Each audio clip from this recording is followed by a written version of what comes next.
Сәлем достар, каналымызды кезекті ағылшын тілі грамматикасымен жалғастырамыз. Каналыма тіркеліп, комментарий қалдырып, лайк басуларыңызды сұраймын. Тақырыбымыз use it to, өткен шақтағы іс-әрекет. I used to do something. Бұның мағынасы өткен шақта болған әрекет, қазір болып жатқан жоқ. Әдеттегідей әрекет өткен шақта басталған. I used to read more in my childhood. Бала кезімде көп оқитынмын, яғни бұрынғы оқығанын айтып жатқан. Used to арқылы сөйлем схема арқылы жасалады. I used to do something. Мен бірдеңе жасадым. I орнына кез келген зат есім болуы мүмкін. He, she, they, Max, my friend, немесе тағы да басқа.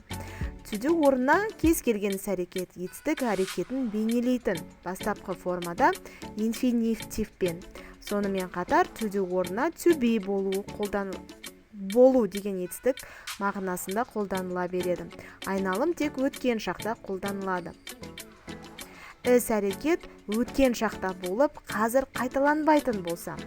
Earlier, when I was young, years ago, немесе сондай тағы да сөздермен қолданылады.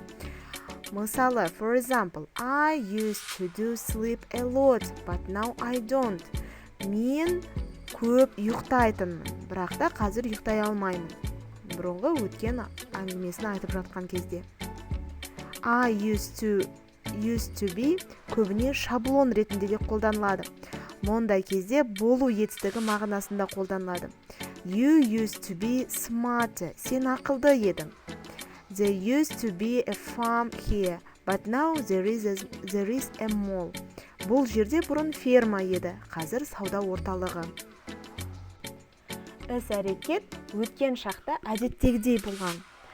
For example, мысалы, in my childhood, I used to read fairy tales. Бала кезімде ертегі оқитынмын, яғни күнделікті сол бала кезінде күнделікті қайталанып келген мағынада айтылған. Used to-дің мынандай несіне қолданамыз. Болымды I used to sleep a lot. Мен көп ұйықтайтынмын. Болымсыз I didn't used to sleep a lot. Did етістігін және нотты қосып, didn't-ті шығарып жасаймыз. Сұраулы Did I used to sleep a lot? Мен көбіне көп ұйықтайтынмын ба? Thank you for attention. Назарларыңызға рахмет. Видео ұнап жатса, лайк, комментарий қалдыруларыңызды сұраймын. Каналыма тіркеліп кетіңіздер. Goodbye!